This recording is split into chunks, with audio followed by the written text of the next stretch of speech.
Selamun aleyküm. Bugün miladi 30 Ekim 2022 Pazar, Hicri 1444 4 Rebiülahir. Günün ayeti. Andolsun ki biz Kur'an'da insanlara türlü türlü misal gösterip açıkladık. Öyleyken insanların çoğu nankör olmakta direndiler. İsra 89.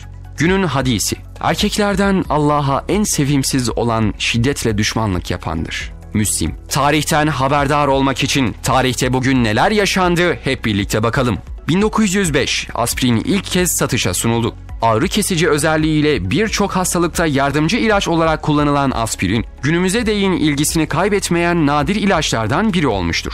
1918, Birinci Dünya Savaşı'ndan yenik çıkan Osmanlı Devleti ile galip devletler arasında şartları çok ağır olan Mondros Mütarekesi imzalandı. 1973, Asya kıtasını Avrupa'ya bağlayan ilk köprü olan Boğaziçi Köprüsü trafiğe açıldı. 1983, Erzurum ve Kars'ta meydana gelen depremde 1330 kişi öldü, 534 kişi yaralandı. Erzurum ve Kars arasında sabaha kadar şiddetli deprem oldu. 34 köy yok oldu, 12 köy oturulamaz hale geldi, binlerce kişi evsiz kaldı. 2014, terör rejimi Batı Kudüs'te Siyonist bir hahama yönelik silahlı saldırının ardından ikinci bir bildirime kadar Mescid-i Aksa'nın tüm Müslümanlara kapatıldığını duyurdu.